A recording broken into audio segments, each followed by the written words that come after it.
बिहार की राजनीति में इस वक्त तापमान पटना के मई जून के सूरज से भी ज़्यादा गर्म है।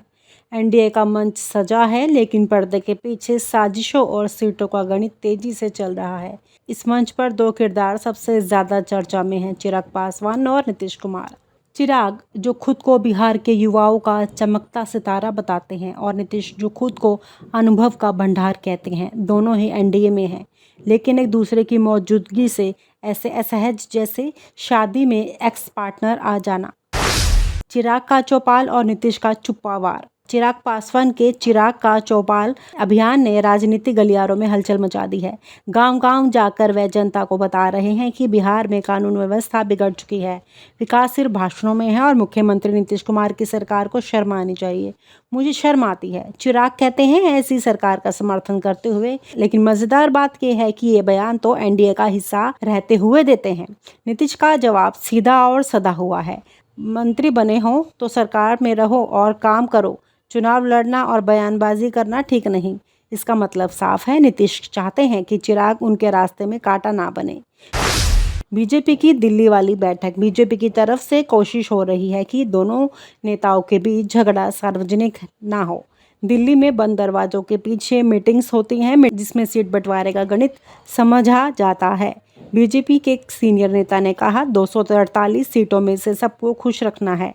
लेकिन चिराग जी, आप हर सीट पर दावा ना करें। चिराग के समर्थकों का जवाब, हम तो बिहार को बदलने गए हैं, कुर्सी बांटने नहीं। सीट बंटवारे का महाभारत। एनडीए में सीट बंटवारा इस बार महाभारत जैसा है। जेडीयू कह रही है कि उनके बिना एनडीए अधूरा है, लेकिन बीजेपी अपने दम पर ज़्यादा सीट चाहती है और चिराग पासवान कहते हैं कि पार्टी को कम से कम 30 सीटें मिलनी चाहिए। एक मजाक सोशल मीडिया पर वायरल है। बीजेपी, जेडीयू, एलजेपी की सीट मीटिंग। 3 दोस्त पिज़्ज़ा बांटते हुए, सबको ज़्यादा चाहिए, कोई कम लेने को तैयार नहीं। जनता की राय और मीडिया का मसाला। जनता के बीच इस लड़ाई को लेकर अलग अलग राय है। कुछ लोग कहते हैं कि ये सिर्फ चुनावी नाटक है, असल में सब आपस में मिले हुए हैं। कुछ का कहना है कि चिराग पासवान वाकई नीतीश को चुनौती दे रहे हैं। मीडिया चैनल इस विवाद को ऐसे दिखा रहे हैं जैसे यह कोई रियलिटी शो हो। आज रात देखिए एनडीए के घर में घमासान। बिहार चुनाव 2025 का नतीजा चाहे जो भी हो, एक बात तय है, चिराग और नीतीश की जोड़ी ने इस चुनाव को सबसे मज़ेदार बना दिया है। यह राजनीति है, लेकिन इसमें ड्रामा, कॉमेडी और सस्पेंस सब छुपा है। बिहार की राजनीति में अगली सीट लड़ाई कुर्सी की है, बाकी सब बस दर्शकों के मनोरंजन के लिए है।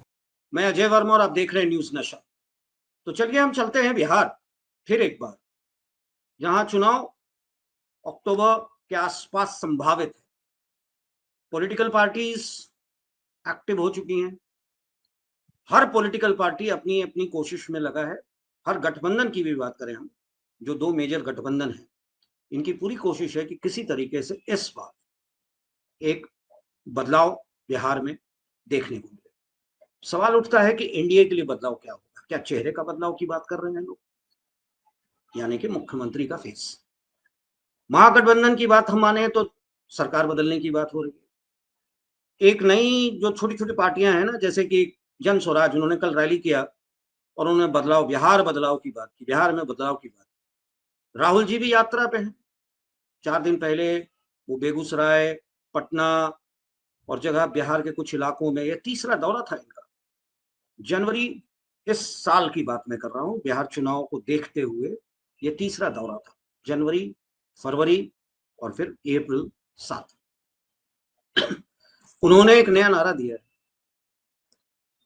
पलायन रोको, रोजगार दो के साथ उन्होंने अपने समर्थकों को कहा है कि सफेद टी शर्ट पहनो। सफेद का मतलब उनका कहना है कि हम गांधी चैप्टर 2 की शुरुआत करें। सफेद यानी कि सादगी, सफेद यानी कि रिएक्शन, सफेद यानी जो गांधी जी ने अंग्रेजों के खिलाफ जो आंदोलन किया था, उन्होंने भी कहा था खादी सफेद। राहुल गांधी ने शायद ये चैप्टर 2 शुरू किया है, व्हाइट टी शर्ट।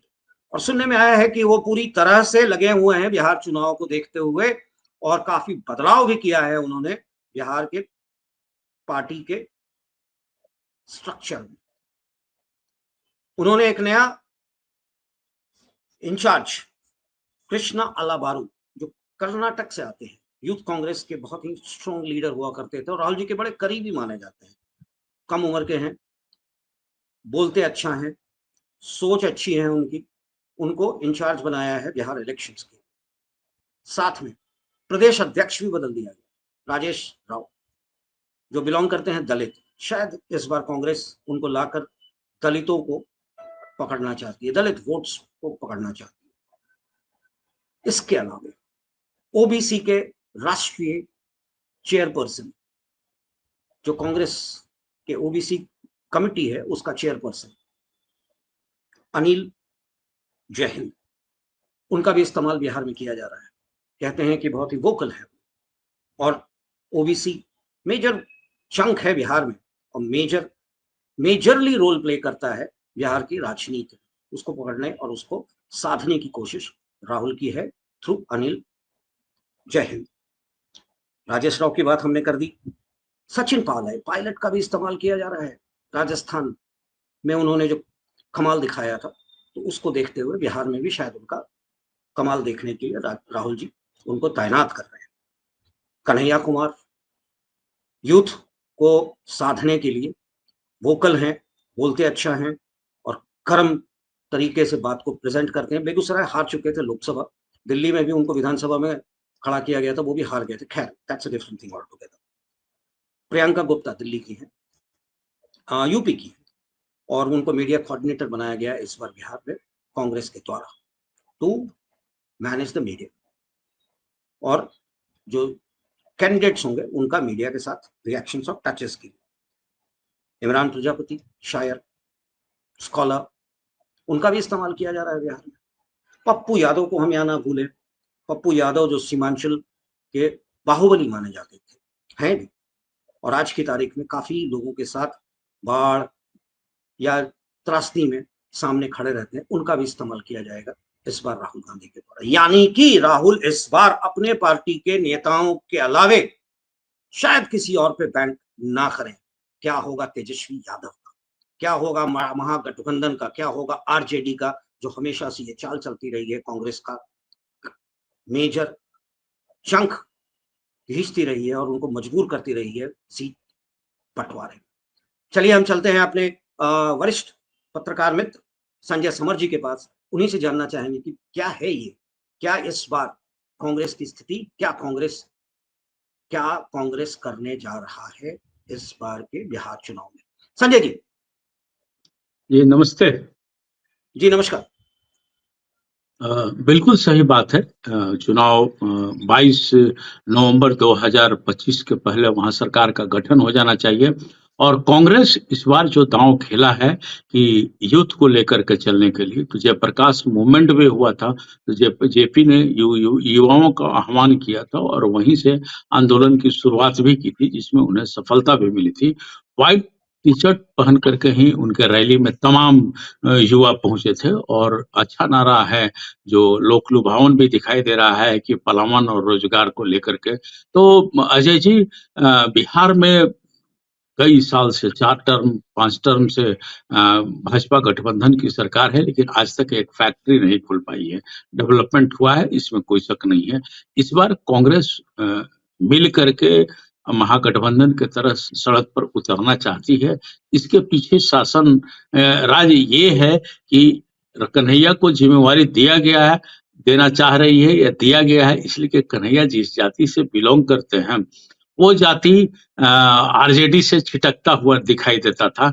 तो यादव और भूमिहार दोनों गठबंधन, मतलब कि स्वर्ण के घर में सिंधमारी करने का प्रयास कांग्रेस कर रही है कि इस सिंधमारी से भूमिहार लोग अगर हमारे तरफ आ जाते हैं तो 17% के आसपास आबादी हो जाती है यादवों की, 18 से 19% हो जाते हैं मुसलमान, और वही 2.5 से 3% के आसपास भूमिहार होते हैं, लेकिन भूमिहार जाति बड़ा दबंग जाति मानी जाती है और इन लोगों में एकजुटता पूरी तरह से देखी गई है। चाहे बेगूसराय का मामला हो, चाहे भोजपुर का मामला हो। भोजपुर कहें तो पूरा शाहाबाद मिला लें, भोजपुर, बक्सर, भभुआ, रोहतास, ये चारों जिला मिला लें और कई जगह प्रभाव पड़ता है भूमिहारों का। वो जो वर्चस्व रहा है, इन्हीं की कौम से रणवीर सेना का गठन हुआ था।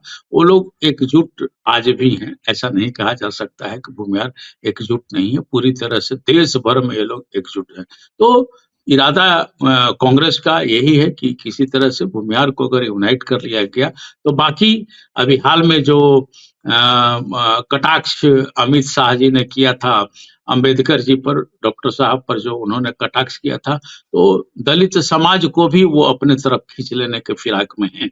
तो ये लेज दे करके कांग्रेस का नजर बिहार पर पूरी तरह से है और अब तक राहुल गांधी की 3-3 बार बिहार जा चुके हैं अजय जी, और बिहार पहुंचे ही नहीं है, बिहार के लोगों को एग्रेसिव भी किया है, उत्तेजित भी किया है। अभी हाल में जो पानी का बौछार वगैरह हुआ, जिसमें कन्हैया को गिरफ्तार भी किया गया, ये सब काफी मायने रखता है। दूसरी बात यह है, कन्हैया ने अपने एक भाषण में बड़ी कड़ी बात बोली है, कहे तो उसको कटाक्ष किया है कि नीतीश कुमार ने अपने बेटे को जदयू में शामिल कर करके उसको तो रोजगार दे रहे हैं। तो क्या उस तरह का रोजगार बिहार के और बच्चों को देने के लिए सोचा उन्होंने? रोजगार की जहां तक बातचीत है, भाई पिताजी मुख्यमंत्री रहे तो बेटा भी बनने के कगार पर पहुंच ही गया है। उनका भी उम्र 47-48 साल हो गया है, नीतीश कुमार के बेटे का। तो ये कटाक्ष कन्हैया कुमार का आम युवाओं के बीच काफी लोकप्रिय हो रहा है कि भाई वो तो अपने लिए सोच लिए, बाकी युवाओं के लिए क्या सोचा उन्होंने। और ये सच है कि पलायन रुकना चाहिए। पलायन अगर नहीं रुकेगा तो गांव के गांव युवाओं के खाली हो रहे हैं अजय जी। आप खुद कई प्रदेश में रहे हैं, हम लोग खुद कई प्रदेश में रहे हैं। असम में चले जाइए, देखिए तो तमाम बिहारी भरे पड़े हैं, युवा भरे पड़े हैं, छोटा छोटा काम करते हैं। नेपाल चले जाइए, वहाँ छोटा छोटा काम कर रहे हैं। मिजोरम, अरुणाचल, उन जगहों पर भरे हुए हैं। यहाँ तक कि हरियाणा और पंजाब भी अगर आज रन कर रहा है तो बिहारी युवाओं के कारण रन कर रहा है अजय जी। इस पलायन को रोकने के लिए उन्होंने जो आह्वान किया है, MA-BA पास करने के बाद भी हमारे यहाँ रोजगार नहीं है तो क्या करें।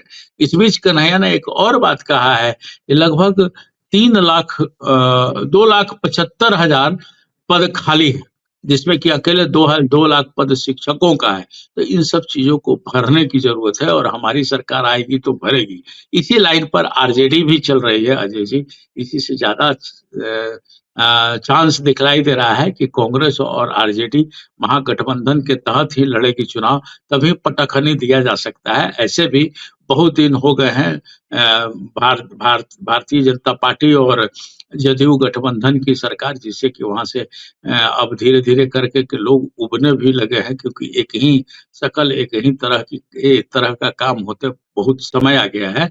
और भीतर भीतर आप देखिएगा तो भाजपा में थोड़ा अंदर खाने में अच्छी बातें समझ में नहीं आ रही है, सुनाई भी नहीं दे रही है, खींच खांच भी चल रहा है। बहुत लोग सम्राट चौधरी को पसंद भी नहीं कर रहे हैं और बराबर में नाप तोल कर करके, और किसी प्रकार का बवाल न हो, किसी प्रकार का भगदड़ न मचे, इसी से आप देखिएगा कि 2 उप मुख्यमंत्री को बनाया गया है, एक विजय सिन्हा को बनाया गया है, एक सम्राट चौधरी को बनाया गया है, कि भीतर अंतर कलह को दबाने के लिए ऐसा किया गया है। लेकिन चुनाव के समय तो सब अंतर कलह खुल करके सामने आ जाता है।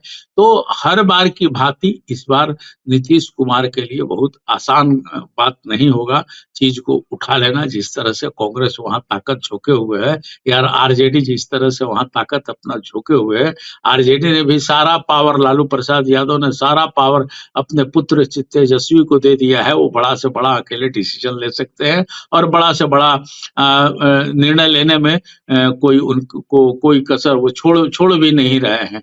तो अजय जी, ये दिखाई दे रहा है कि जो व्हाइट टी शर्ट का सवाल जो आपने कहा, तो ये शांति का प्रतीक है। जिस तरह से गांधीगिरी लेकर के चल रहे हैं राहुल गांधी की, ये शांति का प्रतीक है और शांति पूर्वक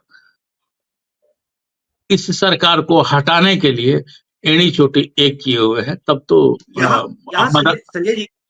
संजय जी, आपने जो कहा कि कन्हैया कुमार ने एक बयान दिया निशांत को लेकर, यानी नीतीश कुमार के पुत्र को लेकर, कि नीतीश जी अपने पुत्र को रोजगार दे सकते हैं, तो क्या वो आम युवा को रोजगार नहीं दे पा रहे? पिता मुख्यमंत्री है तो पुत्र भी नेता बन गया, यही उनका कहने का मतलब था ना। बिल्कुल सही, बिल्कुल सही। यही था परिवारवाद है और युवा है, दो रोजगार है, परिवारवाद और रोजगार पर उन्होंने कटाक्ष किया है इस बात को। जी, मैं वही जानना चाहता था कि कन्हैया कुमार के इस स्टेटमेंट पे क्या इनडायरेक्ट रिएक्शन या इनडायरेक्टली वो राहुल गांधी की तरफ भी तो पॉइंट कर रहे हैं, तेजस्वी के तरफ भी तो पॉइंट हो रहा है। तेजस्वी भी आज वहां है क्योंकि लालू थे, लालू नहीं होते तो तेजस्वी नहीं होते। नेहरू, इंदिरा, राजीव, राहुल, ये तो परिवारवाद है ना। देखिए अजय जी, इसमें थोड़ी सी बात मैं बता दूं कि नेहरू, इंदिरा, राजीव, उसके बाद राहुल की जो बात कर रहे हैं आप, तो नेहरू आए थे उस वक्त, इंदिरा गांधी नहीं आई थी। आप याद करेंगे, इंदिरा गांधी को एक नॉर्मल मेंबर तक उन्होंने नहीं बनाया था, बल्कि सरदार वल्लभ भाई पटेल की बेटी और उनके परिवार के लोगों को जितनी तरजीह नेहरू ने दी, जो इतिहास का किताब पढ़ करके मैं बता रहा हूँ, उतना तरजीह उन्होंने इंदिरा गांधी को नहीं दिया। ये कचड़े लोग, अधरे, जिसका ज्ञान कम है, वो इस तरह की बात करते हैं कि नेहरू, इंदिरा और ये वगैरह वगैरह जो बात बोलते हैं लोग। उसके बाद इंदिरा गांधी आई, इंदिरा गांधी की हत्या हो गई, हत्या होने के बाद राजीव गांधी आए। राजीव गांधी तो अपना जॉब कर रहे थे, वो तो एक पायलट थे। राजीव गांधी आए, राजीव गांधी के बाद फुल मेजोरिटी में, जहां तक मुझे याद है कि 425 सीट जनता ने दिया था उस इलेक्शन में, लेकिन सोनिया गांधी नहीं बनी। प्रधानमंत्री किसको बनाया गया? पीवी नरसिम्हा राव को बनाया गया, और पीवी नरसिम्हा राव बने। ठीक है, पीवी नरसिम्हा राव के बाद जो सरकारी आई वो गलत आई।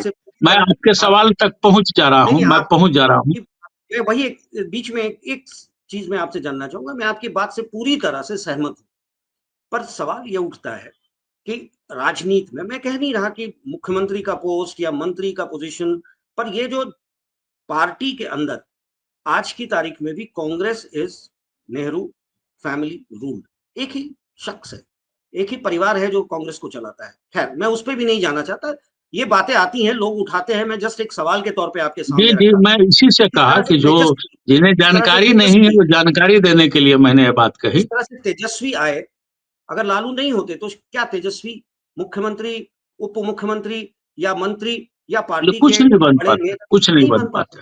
तो उसी तरीके से निशांत आ रहे हैं क्योंकि नीतीश है, ये सच्चाई है। परिवारवाद राजनीति में सबसे बड़ा जहर है। आम आदमी को दरकिनार कर एक जगह बना लेते हैं परिवार के लोग, और उनको ही मिलता जाता है। जैसे डॉक्टर का बेटा डॉक्टर, वकील का बेटा वकील ज्यादा तौर पे बन जाता है, नेता का बेटा नेता ही बनता है, और उसके लिए वो कंस्टिट्यूएंसी जो होती है ना, वो एंसेस्ट्रल कंस्टिट्यूएंसी कहलाने लगता है। तो ये बड़ा दुर्भाग्य है इस देश का। वो नीतीश हो या लालू हो, ये सही कहा कन्हैया ने, इनडायरेक्टली या गलती से कहा हो या जानबूझ के कहा हो या किस संदर्भ में कहा हो, पर उसने एक अच्छा बयान दिया। एक दूसरा बयान जो है राहुल गांधी ने दिया था कि स्वर्ण इस देश के, स्वर्ण अगर आप नहीं है, अगर आप स्वर्ण जात के नहीं हैं तो आप सेकंड सिटीजन है, सेकंड ग्रेड सिटीजन है। यानी कि उनकी बात में एक चीज छिपा हुआ था कि दलित, ओबीसी वगैरह वगैरह वगैरह जो भी हैं, जो स्वर्ण नहीं जात के हैं, उनको सेकंड ग्रेड सिटीजन इस देश में करार दिया गया है, मान लिया गया है। तो वैसे लोगों को लुभाने के लिए कांग्रेस इस बार पूरी कोशिश में लगी हुई है। क्या आरजेडी पे उनको भरोसा नहीं? क्योंकि आरजेडी ओबीसी और दलित का एक अच्छा धड़ा उनके साथ है, तो महागठबंधन में ही कहीं ना कहीं पेंच तो नहीं लग रहा है? देखिए अजय जी, कन्हैया का भाषण पूरी तरह से जो परिवारवाद की बात लोग करता है कि नेहरू परिवार का कांग्रेस है और परिवारवाद है, इस पर उनका कटाक्ष था कि भाई निशांत को ला करके नीतीश कुमार भी अब उसी लाइन में खड़े हो गए हैं जिस पर लोग आरोप लगाते हैं। अब मुलायम सिंह के बेटा अखिलेश, झारखंड में हेमंत सोरेन शिबू सोरेन के पुत्र हो गए। तो ये तो एक राजा का बेटा राजा होगा, जो आपने कहा बात है। ये तो हम लोग दैविक सिद्धांत पॉलिटिकल साइंस में हम लोग पढ़े थे। दैविक सिद्धांत में आता था कि राजा का बेटा राजा बनेगा, और राजा का बेटा अगर शोषण कर रहा है तो ये नहीं समझना कि वो शोषण कर रहा है, ये भगवान हमारे साथ शोषण कर रहे हैं। हम अगर कोई पूर्व जन्म में गलत काम किए तो इसी से इसको भेजा गया है, वो हमको दंड दे करके उसकी भरपाई करने के लिए। लेकिन अब चलिए, पूर्व जन्म क्या होता है, हम तो वर्तमान जन्म जीते हैं, तो वर्तमान की ही बात करेंगे। तो कन्हैया का एक कटाक्ष था कि अब परिवारवाद कोई ना कहे। वो लगातार अमित शाह के बेटे अजय शाह पर भी कन्हैया कटाक्ष करते हैं कि भाई उनको जो अध्यक्ष बनाया गया था, तो क्या वो एग्जाम भरे थे, यूपीएससी का एग्जाम दे करके गए थे, या क्रिकेट खेल करके गए थे, आखिर कैसे अध्यक्ष बने? तो ये कटाक्ष है। लेकिन हाँ, एक कटाक्ष का सीधे सीधे असर पड़ रहा है कि अपने बेटे को तो उन्होंने रोजगार दिलवा दिया। क्या तमाम एक नीतीश कुमार का एक ही बेटा नहीं न है, जब वो मुख्यमंत्री हैं 25 वर्षों से है, तो तमाम युवा उनके पुत्र के समान है। उनके लिए उन्होंने क्या सोच के रखा है? अपने लिए तो सब सोचते हैं, उनके लिए क्या सोचा है? नेहरू जी ने मान लीजिए पटेल की बिटिया को राज्यसभा सदस्य भेजा था, नेहरू जी ने तो दूसरे के लिए सोचा। नेहरू जी श्यामा प्रसाद मुखर्जी को कश्मीर मामले के मंत्री बनाए थे, नेहरू जी ने तो दूसरे के लिए सोचा। इन्होंने क्या सोचा, थोड़ा ये तो बताएं। कहने का मतलब उनका ये है। और जो भी है, वर्तमान राजनीति जैसे चल रही है, जिस धारा को पकड़ कर चल रही है, उससे धारा को लेकर के चले। लेकिन यहाँ कन्हैया का कटाक्ष और कन्हैया का जाति, चूंकि बिहार में जाति काफी मायने रखती है, जैसे आप अच्छी तरह से जानते हैं। पप्पू यादव का भी वर्चस्व उधर बहुत है। वो भी कम से कम 40-50 सीट पर अपना प्रभाव रखते हैं। और आरजेडी ने, मैं पहले भी बताया, आरजेडी की राबड़ी देवी ने एक बयान जारी किया था कि मिथिलांचल के 100 सीटों को मिला करके और कुछ सीटों को काट करके एक अलग स्टेट बनाया जाएगा। तो स्थितियां उधर भी लोग थोड़े से मोह माया में फंसे हुए हैं, जो दिखाई दे रहा है। लेकिन जब तक चुनाव की घोषणा नहीं हो जाती, चुनाव की घोषणा के बाद ही कुछ डिक्लेयर हो पाएगा कि इस बयान को या इस आंदोलन को ये लोग किस तरह से भुना पाएंगे। क्योंकि अभी बीच में टोका टोकी करते हुए प्रशांत किशोर भी कहीं कहीं नजर आ जा रहे हैं।